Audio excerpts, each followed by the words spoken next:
A blind man walks into a restaurant and sits down. The waiter, who is also the owner, walks up to the blind man and hands him a menu. "I'm sorry, sir, but I am blind and can't read the menu. Just bring me a dirty fork from a previous customer. I'll smell it and order from there."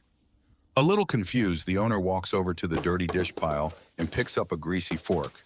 He returns to the blind man's table and hands it to him. The blind man puts the fork to his nose and takes in a deep breath. "Ah, yes, that's what I'll have. Meatloaf and mashed potatoes." Unbelievable, the owner thinks as he walks towards the kitchen.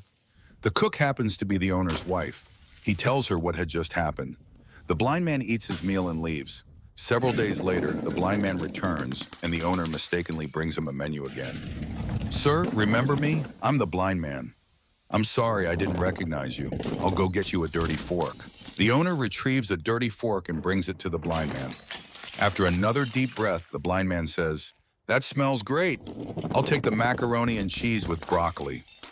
Walking away in disbelief, the owner thinks the blind man is screwing around with him and tells his wife that the next time the blind man comes in, he's going to test him. The blind man eats and leaves.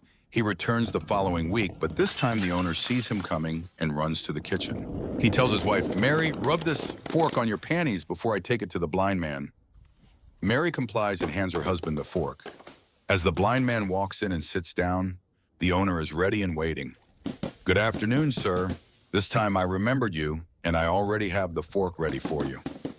The blind man puts the fork to his nose, takes a deep whiff, and says, "Hey, I did not know that Mary worked here."